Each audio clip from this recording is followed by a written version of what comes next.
Hi, and welcome to The Lowest Crime, where we take a look at some of the most perplexing and controversial true crime cases from the Netherlands. My name is Eline, and today we examine the details of a case that has puzzled experts and interested the public for many years. It involves forensic challenges, judicial mistakes, and constantly changing theories. We'll have a look at what is called the Big Pen case. Was it an accident? Or maybe not. Before we start, please know that today's episode contains subjects like violence and murder that might be disturbing to some listeners. And as always, even though I try my best to bring you all the known facts, I am just an amateur podcast creator and there is always a chance of me making an error. Let's dive in.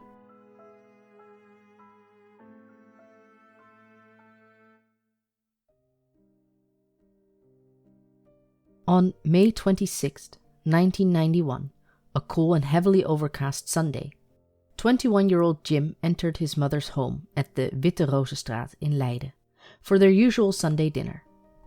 Upon entering, Jim immediately noticed the unusual silence. When he reached the back room, he discovered his mother, 53-year-old Meijere, laying face down on the floor, showing no signs of life. Shocked, Jim called the police, who immediately sent a medical examiner to the scene. The investigation at the house presented the detectives with a mystery. There were small bloodstains on Mary's clothes and the carpet, but without a clear source. When the medical examiner took a closer look at her face, he saw a small wound next to her swollen right eye. Though the cause wasn't clear, the examiner deemed it suspicious enough to consider an unnatural death. The next day, on the orders of the judiciary, the body was seized and transported for an autopsy to the Judicial Laboratory in Rijswijk. The case quickly became a media sensation. After performing the autopsy, the pathologist initially suspected a brain hemorrhage. However, he was astonished to find a fully intact pen deep in Mary's brain. The pen, a black bic, had entered through her right eye socket and lodged at an angle. The pen was embedded so deeply that it was no longer visible externally. The pen did not have its protective cap, and its length of 14.5 centimeters had almost entirely penetrated the brain tissue. The pathologist concluded that Mary must have lapsed into a coma within 1 or 2 seconds and could not have lived more than 15 or 30 minutes after the injury. His report included the term stab wound, prompting a major investigation. The theory that Marie might have fallen into the pen, tripping over a loose rug, was quickly discarded. As is common in major criminal investigations, the detectives first looked at Mary's life. Who was she? What did she do in her daily life? And what was her family situation like? The detectives soon realized that they were dealing with an intellectual and unusual environment. Marie de Meijere had married Rob Terwijl, a professor of theological physics at Leiden University, in 1962. At that time, Marie had been studying Arabic language and literature at the same university and worked at an educational institution in Leidschendam. She had many friends and had been a driving force behind the children's theater group Tierlantijn for many years. Rob and Marie had 3 children, a son and 2 daughters, and outwardly the family seemed perfect. Insiders, however, knew better. The marriage was failing, and at the time of Marie's death, there was an ongoing divorce procedure. This was cause to consider Rob's involvement. As a physicist, he might know exactly how to discreetly murder someone with a pen. He may have been frustrated with the divorce proceedings. It seemed possible, but the detectives quickly discarded the theory, as Rob had an alibi for the weekend of Mary's death. However, the police's suspicion of a murder within the family remained. There were questions about the origin of the big pen, as no traces of black ink were found anywhere in the house. Additionally, Marie's sister informed the police that Mary never wrote with a black pen and always warned her children against walking with sharp objects. Suspicion quickly shifted to Marie's son, Jim, who was accused of shooting her with a crossbow. Although this theory initially seemed far-fetched, it gained traction due to the peculiar nature of the injury and the assumption that only a powerful force, like a crossbow, could embed a pen so deeply into a human skull. This specific accusation stemmed from a session Jim had had with a therapist. The therapist had come forward stating that Jim had confessed to the murder during therapy, giving a detailed description of how he had used an extra small crossbow to shoot the pen into his mother's eye. The ongoing divorce between Marie and Rob created a stressful and conflict-ridden home environment. This made already existing familial conflicts worse. Jim reportedly felt neglected or misunderstood by his mother. Additionally, growing up with a father who was a professor of theoretical physics and a mother actively involved in intellectual and social activities placed immense pressure on Jim, possibly leading to feelings of inadequacy. His detailed confession during therapy suggested significant psychological turmoil, potentially influenced by underlying mental health issues. The confession was taken seriously by the police and the prosecution, leading to Jim's arrest and subsequent trial. In 1995, Jim was convicted and sentenced to 12 years in prison, despite protests from several experts who argued against the plausibility of the crossbow theory. The judicial process was fraught with complications and controversies. Forensic experts were divided on the nature of the injury and the likelihood of a crossbow theory. In the initial trial, the court relied heavily on the therapist's testimony and the prosecution's argument that Jim had the means and motive to commit the murder.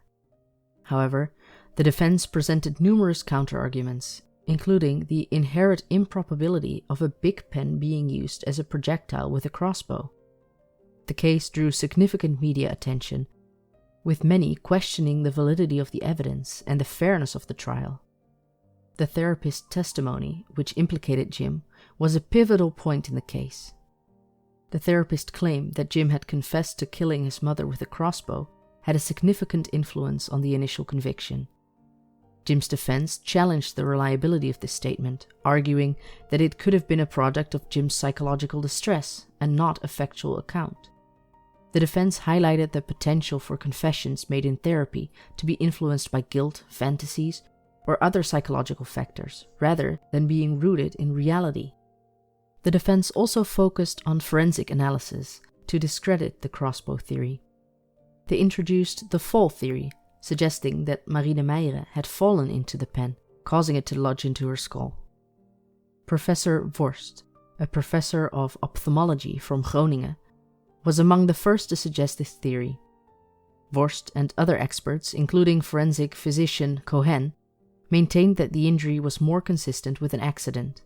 Cohen, who had examined the case at the request of the police, vehemently argued that the death was accidental and criticized the police for suspecting the family of murder without substantial evidence.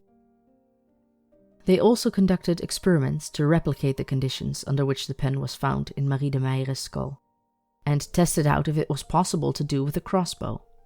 These experiments, which involved shooting pens into animal and human heads, demonstrated that a pen fired from a crossbow would show signs of damage, such as the plastic casing separating from the ink cartridge. The pen found in Marie's skull did not exhibit such damage, further supporting the fall theory.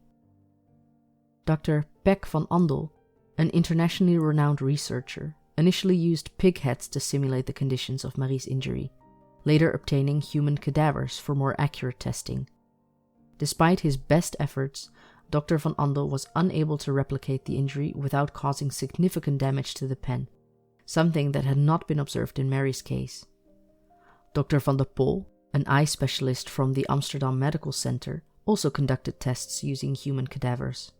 He performed contact shots with a small crossbow and concluded that it was possible, albeit very difficult, to achieve the trajectory seen in Marie's injury. However, the crossbow theory remained controversial and did not provide a definitive explanation. In 1996, based on this new evidence, the appeals court overturned Jim's conviction and acquitted him. The court acknowledged the new forensic evidence as crucial, highlighting the flaws in the original investigation and the prosecution's case. The acquittal was a significant moment, not only for Jim and his family, but also for the Dutch judicial system, as it highlighted the potential for errors and the importance of thorough and unbiased forensic investigation. The case left a lasting impact on all involved, 2 police officers and an officer of justice were removed from their positions for destroying evidence related to the case. The destruction of crucial documents that could have shown police tampering with the therapist's testimony sparked further outrage. The controversy surrounding the handling of evidence and the misconduct by the police and the prosecution underscored the need for transparency and accountability in the judicial process. Years after the acquittal, the case continued to stir controversy and debate.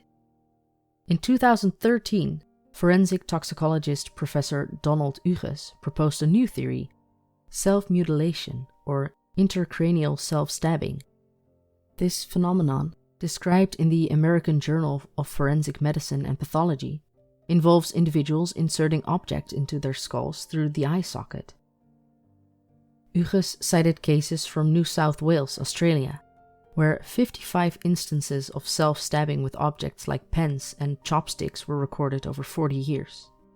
In 17 cases, the objects were pushed so deeply that they were no longer externally visible, much like the big pen in Marie de Meijere's skull.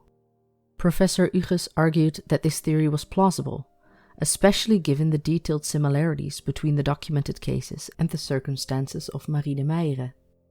He pointed out that self-mutilation does not necessarily indicate the desire for suicide, but could stem from severe psychiatric conditions such as schizophrenia and obsessive-compulsive disorder.